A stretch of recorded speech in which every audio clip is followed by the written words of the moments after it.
নমস্কাৰ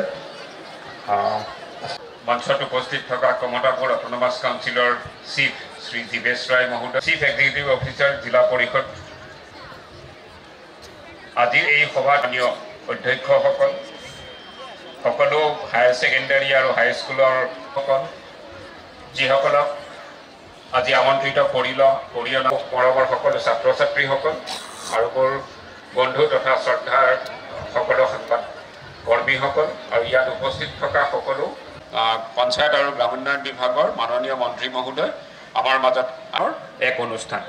এই গোটেই অনুষ্ঠানটো চৰকাৰৰ এক প্ৰয়াস যে হৈছে আনন্দৰাম বৰুৱা বঁটা আৰু দ্বিতীয়টো হৈছে প্ৰজ্ঞান ভাৰতীৰ আণ্ডাৰত বা প্ৰজ্ঞালোকৰ আৰু আগুৱাই লৈ যাব পাৰে তাৰ কাৰণে উৎসাহ দিয়া আৰু তেওঁলোকক সেই হিচাপে কাৰণে এটা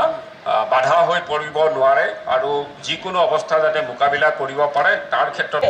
আনন্দৰাম বৰুৱাৰ বঁটা,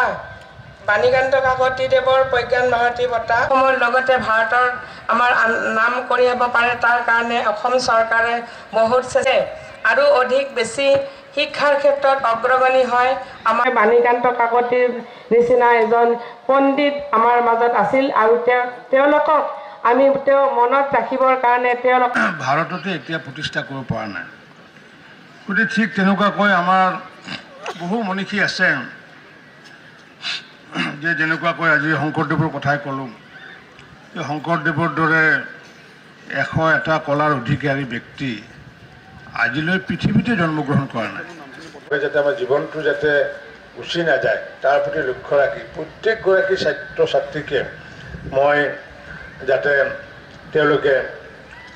হেলমেট যাতে পৰিধান কৰে, লাইচেঞ্চ যাতে বনায় তাৰ কাৰণে সেইটো মই আহ্বান জনাইছোঁ। বিগত হাইস্কুল শিক্ষান্ত পৰীক্ষাত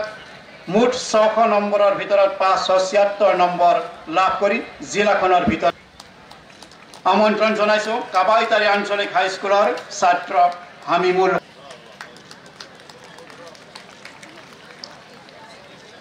উচ্চতৰ মাধ্যমিক বিদ্যালয়ৰ ছাত্ৰ